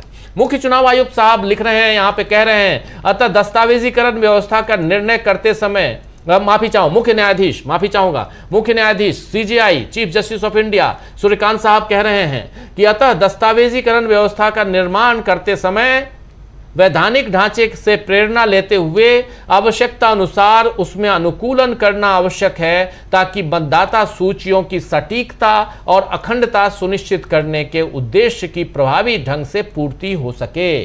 वर्तमान मामले के दस्तावेजीकरण ढांचे का विकास ये दर्शाता है कि दस्तावेजों की सूची मतदाताओं को सामान्यतः उपलब्ध सामग्री का संकेत देती है। पूर्व के एक्सरसाइजेज जो हैं पहले के यानी पूर्व के अभ्यासों की तुलना में सूची का विस्तार स्वीकार्य प्रमाणों की सीमा को सीमित करने के बजाय उसे व्यापक बनाने का प्रयास दर्शाता है। इसीलिए यह तर्क कि ये व्यवस्था बहिष्करणीय है, बहिष्करणकारी है, यानी इसका विरोध होना चाहिए, इसका बहिष्कार करना चाहिए, तब तक स्वीकार्य नहीं है जब तक कि ये सिद्ध करने वाली सामग्री न हो कि निर्धारित दस्तावेज अपनी प्रकृति के कारण ही उपलब्ध है। उसके बाद विस्तृत विचार विमर्श के बाद हम इस निष्कर्ष पर पहुंचे हैं कि लोक प्रतिनिधित्व अधिनियम की धारा 16 के तहत वैधानिक आवश्यकता को देखते हुए चुनाव आयोग मतदाता सूची तैयार करने या उसमें संशोधन करने के दौरान नागरिकता से संबंधित प्रश्नों की जांच करने के लिए निस्संदेह अधिकृत है।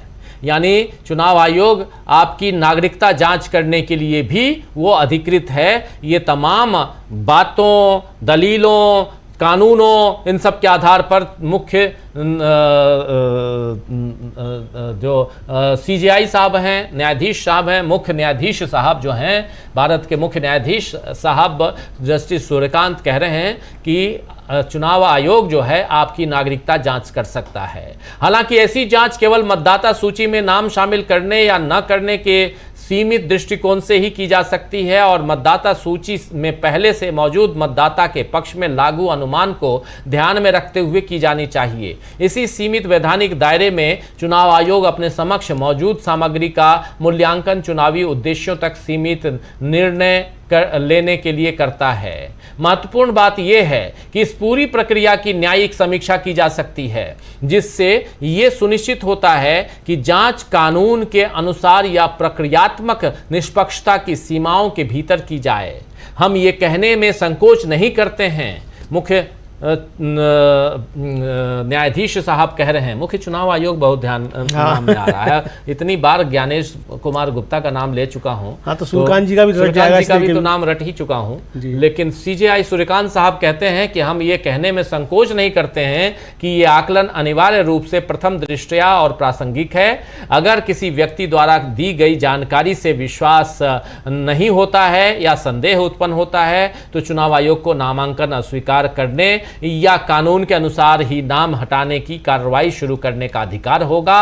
हालांकि ऐसी कार्रवाई को उसके उचित परिप्रेक्ष्य में समझा जाना चाहिए। इसका अर्थ यह नहीं है कि वो व्यक्ति भारत का नागरिक नहीं है।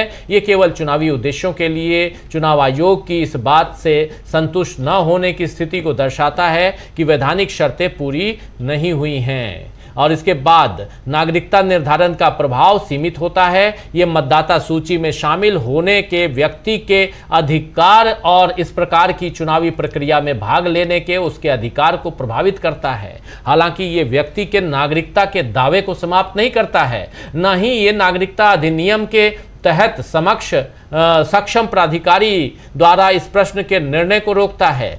इसके अलावा अगर चुनाव आयोग इस बात से संतुष्ट नहीं है कि कोई व्यक्ति मतदाता सूची में शामिल होने के लिए वैधानिक शर्तों को पूरा करता है तो चुनाव आयोग के लिए यह अनिवार्य होगा कि वह ऐसे व्यक्ति को कानून के अनुसार निर्णय हेतु केंद्र सरकार के सक्षम प्राधिकारी के पास भेजे। चुनाव आयोग का निर्णय चुनावी उद्देश्यों तक ही सीमित होने के कारण नागरिकता के प्रश्न पर अंतिम नहीं होगा। यानी चुनाव आयोग किसी को की नागरिकता न खारिज कर सकता है न नागरिकता दे सकता है, लेकिन वो नागरिकता की जांच जो लिस्ट है सूची में आने के वक्त कर सकता है। मगर अगर वो जांच में पाया जाता है कि वो इस देश का नागरिक नहीं है तब भी वो कोई एक्शन नहीं ले सकता। वो इसको जो प्राधिकारी हैं, जो मुख्य यानी गृह मंत्रालय को ये केस सौंप सकता है और इस आधार पर किया गया किसी भी विलोपन इसीलिए सक्षम प्राधिकारी द्वारा किए गए निर्णय के परिणाम के अधीन रहेगा। और सूर्यकांत साहब, मुख्य न्यायाधीश सूर्यकांत साहब कह रहे हैं कि यह प्रक्रिया स्वतंत्र प्रकृति की है और स्वतंत्र एवं निष्पक्ष चुनावों के संवैधानिक दायित्व का उल्लंघन नहीं करती है। बल्कि ये लोक प्रतिनिधित्व अधिनियम रिप्रेजेंटेशन ऑफ पीपुल एक्ट की धारा 21(3) और संविधान के अनुच्छेद 324 के अंतर्गत की गई प्रक्रिया है और इसका उद्देश्य उन लक्ष्यों को, उन टारगेट्स को आगे बढ़ाना है जिनकी रक्षा संवैधानिक ढांचा करता है। विवादित प्रक्रिया आनुपातिकता की आवश्यकताओं को पूरा करती है। अपनाए गए उपाय लक्षित उद्देश्यों से उचित रूप से जुड़े हुए हैं, स्पष्ट रूप से यानी साफ तौर पर अत्यधिक नहीं हैं और मनमानी से बहिष्कार को रोकने के लिए पर्याप्त प्रक्रियात्मक सुरक्षा उपाय किए गए हैं। यह प्रक्रिया एक वैध और संवैधानिक रूप से आधारित उद्देश्य पर केंद्रित थी, अर्थात मतदाता सूचियों की सटीकता, पूर्णता और अखंडता की बहाली। यानी साफ साफ ये बता रहे हैं कि ये संवैधानिक तौर पर एसआईआर सही है। समस्या की प्रकृति, किए गए व्यापक कार्य और कार्यान्वयन के दौरान अपनाए गए प्रक्रियात्मक सुरक्षा उपायों को ध्यान में रखते हुए चुनाव आयोग द्वारा अपनाए गए उपाय लक्षित उद्देश्यों के अनुपातहीन नहीं कहे जा सकते। यानी उन्होंने सही किया है काम। यद्यपि मतदाता सूची में नाम शामिल होने से वैधता की धारणा उत्पन्न होती है, लेकिन यह धारणा खंडनीय है और इसे चुनाव आयोग की विशेष गहन पुनरीक्षण करने की शक्ति पर पूर्ण प्रतिबंध के रूप में नहीं माना जा सकता। लाल बाबू हुसैन मामले का निर्णय विपरीत निष्कर्ष निकालने के लिए बाध्य नहीं करता है, क्योंकि यह व्यक्तिगत पात्रता कार्रवाई के संदर्भ तक सीमित है और संवैधानिक जनादेश के तहत किए गए एक व्यवस्थित वैधानिक अभ्यास पर लागू नहीं होता है। विवादित प्रक्रिया के तहत की गई प्रविष्टियों को 1960 के नियमों के नियम 21A के तहत निर्धारित प्रक्रिया के विपरीत नहीं कहा जा सकता है। नोटिस और सुनवाई के सुरक्षा उपाय मूल रूप से संरक्षित हैं और चुनाव आयोग द्वारा अपनाई गई प्रक्रिया वैधानिक जनादेश के दायरे में ही हैं। चुनाव आयोग द्वारा निर्धारित प्रलेखन व्यवस्था उसके संवैधानिक जनादेश के अनुपालन में किया गया प्रशासनिक विवेकाधिकार है। दस्तावेजों का वर्गीकरण, जिसमें आधार कार्ड के अलावा कुछ श्रेणियों को शामिल न करना भी शामिल है, जिसे इस न्यायालय के 8 सितंबर 2025 के आदेशों द्वारा शामिल करने का निर्देश दिया गया था। यानी आधार कार्ड को बाकी दस्तावेजों के साथ जोड़ने का।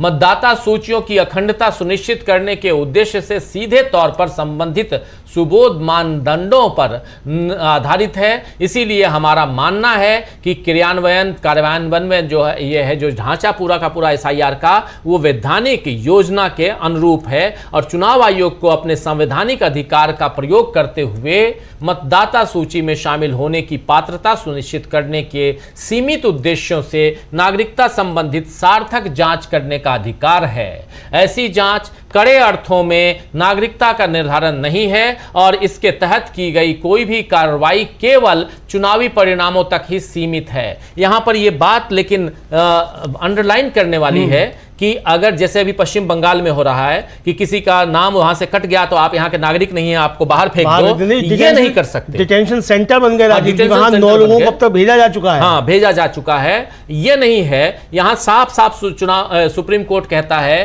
कि अगर किसी का नाम उसमें नहीं आया है और चुनाव आयोग को लगता है कि नहीं ये वैधानिक जो दस्तावेज हैं वो दस्तावेज नहीं दे पाया है और इसलिए इसका नाम उस सूची में, नाम मतदाता सूची से हटाना जोड़ना, ये इतना ही चुनाव आयोग का काम है। लेकिन यह निर्धारण करना, यह सुनिश्चित करना कि वो इस देश का नागरिक नहीं है, यह नागरिकता का प्रमाण पत्र देने का अधिकार चुनाव आयोग के पास नहीं है। इसको रेखांकित कर रहा है सुप्रीम कोर्ट। सुप्रीम कोर्ट कह रहा है कि इस निर्धारण का परिणाम भी तदनुसार सीमित है।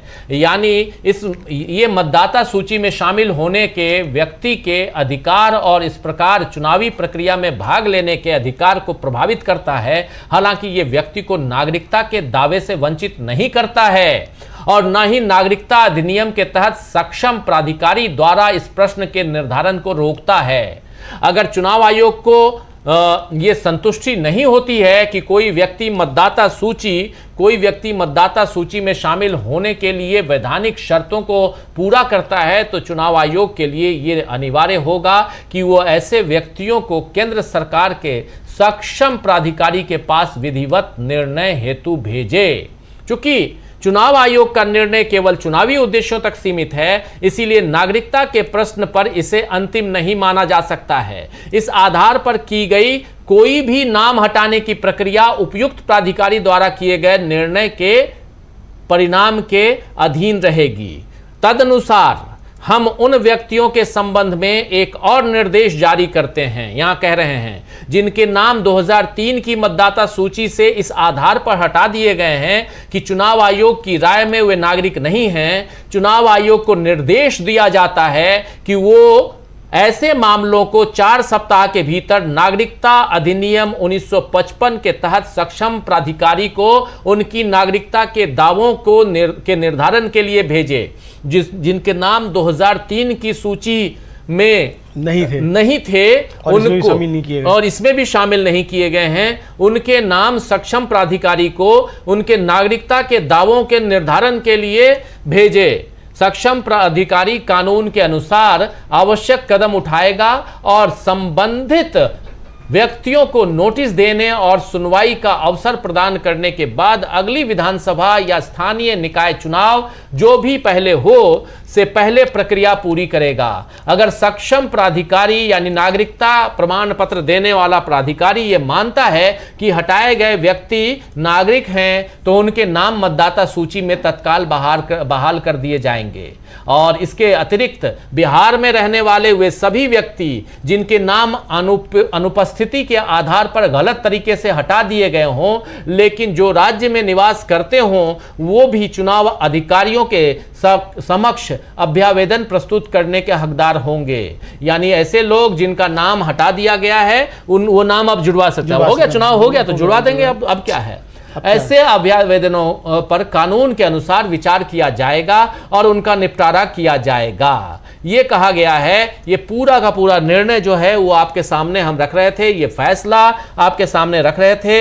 इस फैसले में 2-3 महत्वपूर्ण बिंदु हैं, उन बिंदुओं पर हम लोग आपको जरा फटाफट बता देते हैं। जो एक महत्वपूर्ण है वो ये कि लाल बाबू हुसैन का मामला जिसका जिक्र यहाँ पे आ रहा था, उस मामले को सीधे तौर पर नहीं लेकिन दूसरे हिसाब से इसको खारिज कर दिया गया है, ये दिखाई दे रहा है। हाँ, उसको एक तरह से राजीव जी ओवरपास कर दिया गया है, खारिज भी आप उसको कह सकते हैं। लेकिन उसको माना मतलब उसको नहीं माना है, ये कह दिया है कि उस मामले का इस पर कोई असर नहीं पड़ता। वो एक इंडिविजुअल, हाँ वो इंडिविजुअल इसको मान लिया है। जबकि उसमें स्पष्ट था, हम लोगों ने बताया भी थी क्या था। जो लाल बाबू हुसैन के मामले में राजीव जी आदेश में बातें कही गई हैं, वो एक तो ये कहा गया है कि सुप्रीम कोर्ट इस दलील को स्वीकार करने में असमर्थ है कि किसी गहन सत्यापन प्रक्रिया को शुरू करने मात्र से ही सबूत के आवश्यक मानक में ऐसा कोई बदलाव आ जाता है जो कानून की नज़र में अनुमेय ना हो।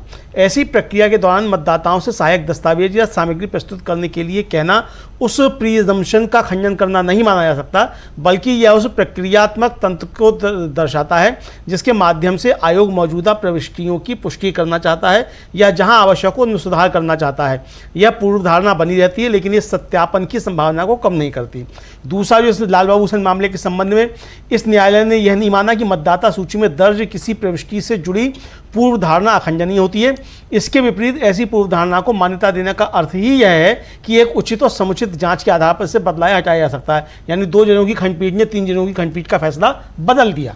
ये है राजीव जी। प्रक्रियात्मक निष्पक्षता जो है इस फैसले में जिस बात पर जोर दिया गया था वह यह थी कि ऐसी पूर्व धारणा को हटाने या बदलने की प्रक्रिया में प्रक्रियात्मक निष्पक्षता का पालन होना चाहिए। यह फैसला ऐसी किसी प्रक्रिया के अस्तित्व को पूरी तरह से समाप्त नहीं करता और व्यक्तिगत पात्रता संबंधी कार्रवाई तक सीमित है। लाल बाबू हुसैन मामले में दिया गया निर्णय किसी भी विपरीत निष्कर्ष की ओर संकेत नहीं करता क्योंकि वह निर्णय केवल व्यक्तिगत पात्रता संबंधी कार्रवाइयों के संदर्भ तक ही सीमित था और संवैधानिक जनादेश के तहत की जाने वाली किसी व्यापक वैधानिक प्रक्रिया पर लागू नहीं होता। तो लाल बाबू हुसैन मामले के संदर्भ में चूंकि बार बार बातें उठाई गई थी याचिकाकर्ताओं की तरफ से और हम लोग भी राजीव जी लगातार इसकी बात कर रहे थे, उसके संबंध में ये बातें लाल बाबू हुसैन मामले के संबंध में कही गई हैं।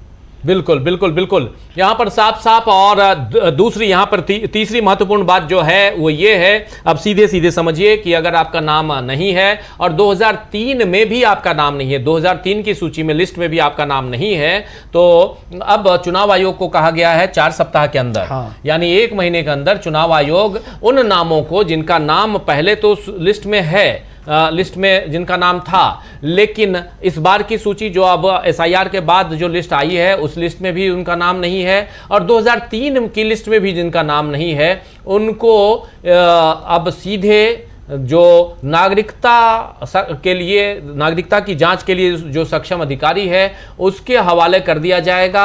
अब वो वहां जांच करेगा कि सचमुच ये नागरिक है कि नहीं है, और नागरिकता यानी गृह मंत्रालय का जो सक्षम अधिकारी है जो नागरिकता जांचता है, वो अगर सर्टिफिकेट दे देता है कि हाँ ये नागरिक है, तो तत्काल उसे उसका नाम उस सूची में जोड़ दिया जाएगा, और अगर उसका नाम नहीं जुड़ पाता है तो फिर डिटेंशन सेंटर भेजा जाएगा। ये साफ दिखाई देता है, ये साफ दिखाई देता है कि अब यहां से एक दूसरा काम जो है, दूसरा खेल इस देश में शुरू होने जा रहा है, जिसमें अगर आपका नाम नहीं है तो, और 2003 की लिस्ट में भी आपका नाम नहीं है, तो आप ये तैयार रहिए कि आपको अब बहुत जल्दी गृह मंत्रालय से नोटिस आएगा, और उस नोटिस का आपको जवाब देना होगा कि आप नागरिक हैं कि नहीं हैं, और इसके बाद फिर फैसला होगा, गृह मंत्रालय फैसला लेगा, जो सक्षम अधिकारी नागरिकता जांच का है वो अधिकारी फैसला लेगा कि आप नागरिक हैं या नहीं हैं, और इसके बाद फिर इस पर अगर आप नागरिक हैं तो आपका नाम जुड़ जाएगा मतदाता सूची में, नागरिक नहीं है तो नहीं जुड़ेगा। फिर आगे गृह मंत्रालय क्या करता है वो गृह मंत्रालय जाने, और जो आगे की कार्रवाई है उसमें साफ साफ यही है कि गृह मंत्रालय आपको डिटेंशन सेंटर भेजेगा, फिर आपको वहीं पर रखेगा, कैद करके रखेगा, पूछेगा कि आप कहाँ से आए हो, क्या हो, दादा पुरखे कहाँ थे। ये आपकी सारी सरकारी योजनाएं बंद हो जाएंगी। अब जो 80 करोड़ लोगों को यहाँ जो अनाज दिया जा रहा था वो कम हो जाएगा, गरीबी खत्म हो जाएगी, और 140 करोड़ पॉपुलेशन जो नरेंद्र मोदी जी कहते हैं उसमें से देखिए लगभग 10-15 करोड़ लोगों का नाम हट जाएंगे ये पूरा करवाने में। 10 करोड़ को तो हट ही चुके हैं राजीव जी, 12 राज्यों अभी 10 नहीं हटे हैं, अभी 6 करोड़ हटे हैं, लेकिन फिर भी 10-12-15 करोड़ लोगों के नाम हट जाएंगे, तो पॉपुलेशन भी कम हो जाएगा इस देश के का, और ये लोग हटेंगे जो लोग विपक्षी पार्टियों को जिताते थे वो लोग चले जाएंगे यहाँ से, क्योंकि घुसपैठिए ही जिताते थे। यहाँ के लोग तो सब बीजेपी के भक्त हैं, इस देश के लोग जो हैं असली लोग तो बीजेपी के भक्त हैं। बाकी जो भी जिसके कारण यहाँ पर 60-70 साल तक कांग्रेस पार्टी राज की, जिसके कारण बाकी लोगों ने राज किया, विपक्षी दलों ने राज किया, वो सब तो घुसपैठियों के कारण किए, और जो यहाँ के असली लोग हैं, यहाँ के नागरिक हैं, असली में नागरिक हैं, वो तो बीजेपी के भक्त हैं। तो इसीलिए अब इस देश में अगले 100 साल तक बीजेपी का शासन होगा, और फिर बल्ले बल्ले है, बढ़िया रहिए, मस्त रहिए, स्वस्थ रहिए, खुश रहिए, महंगाई के साथ रहिए, जैसे भी रहिए। तो ये है मोटा मोटी, ये व्यंग्यात्मक ही सही, लेकिन इस बात को गहराई से समझने की ज़रूरत है दोस्तों कि आखिर इस देश में हो क्या रहा है। फैसला वैसे ही आया है जैसे हम लोग सोच रहे थे। अगर ये फैसला ऐसा नहीं आता तो कब का इस पूरे प्रक्रिया पे रोक लग जाती और बाद में फैसला सुनाया जाता, लेकिन प्रक्रिया पे रोक नहीं लगाना और उसके बाद इस प्रक्रिया को पूरा आगे बढ़ाना, ये साफ समझ में आता था कि यहाँ से फैसला किस दिशा में जाना है। वही है कि तुम ही मुंसिफ, तुम ही मुद्दई, हमें मालूम है फैसला क्या होगा। तो वही चीज़ है कि फैसला क्या होना था वो हो गया। जो फैसला है, अब सुप्रीम कोर्ट का फैसला है तो फैसला है, निर्णय है, उस पे आपत्ति हम कौन होते हैं जताने वाले, लेकिन आलोचना कर सकते हैं, मानना तो पड़ेगा, लेकिन आलोचना कर सकते हैं। ये राइट हमको है, ये संविधान हमको हक देता है। और इतना ही नहीं, इसके खिलाफ फिर याचिकाएं लगाई जा सकती हैं। 2 जजों की बेंच का ये फैसला है, डिमांड की जा सकती है कि 3 जजों बड़े बेंच में भेजिए, बड़ी बेंच चाहे वो 3 जजों की बेंच हो चाहे 5 जजों की बेंच हो, आप भेजिए। संवैधानिक मामला है, अमूमन होता यही रहा है कि संवैधानिक मामला जो है वो बड़ी बेंच में भेजा जाता है। और ये तो राजीव जी बिल्कुल जाएगा, चूंकि 2 जजों की खंडपीठ ने 3 जजों की खंडपीठ के फैसले को बदल दिया है बाबू हुसैन मामले में। हाँ, तो इसलिए ये तो जाएगा ही बड़ी बेंच को, निश्चित तौर पर हो सकता है संविधान पीठ के लिए भी भेजा जाए। तो इस पे तो मुझे लगता है याचिकाकर्ता जो निश्चित तौर पे अपनी आपत्तियां दर्ज कराते हुए इसको जाएंगे आगे। लेकिन फिलहाल तो चुनाव आयोग को एक राहत मिल गई है, सबसे बड़ी बात ये है। और लगभग 20 करोड़ लोगों के लिए आफत आ गई है, इसमें भी कोई दो राय नहीं है। तो राजीव जी, अब इसका पूरे जो मतलब 3 बिंदु जो मुख्य हैं इस आदेश के, जिनको अगर संक्षेप में कहा जाए कि संक्षेप में इसमें आदेश में क्या है, तो ये है कि सुप्रीम कोर्ट ने एसआईआर प्रक्रिया पर रोक नहीं लगाई, जो बिहार, केरल, तमिलनाडु, पुडुचेरी, पश्चिम बंगाल में पूरी हो चुकी है, बाकी राज्यों में चल रही है। जी जी जी, अदालत बिल्कुल। ने माना कि चुनाव आयोग के पास एसआईआर जैसी प्रक्रिया संचालित करने की शक्ति है। यह स्वतंत्र और निष्पक्ष चुनावों के संवैधानिक लक्ष्य से जुड़ा है और अपनाई गई प्रक्रिया आनुपातिकता की शर्तों को पूरा करती है। और तीसरा ये कि नागरिकता के संबंध में आयोग की जांच केवल चुनावी उद्देश्यों तक सीमित है और यह नागरिकता अधिनियम के तहत सक्षम प्राधिकारी द्वारा अंतिम निर्णय के अधीन है। जिन व्यक्तियों के नाम नागरिकता के आधार पर हटाए गए थे, उनके मामलों को 4 सप्ताह के भीतर सक्षम प्राधिकारी के पास भेजा जाएगा।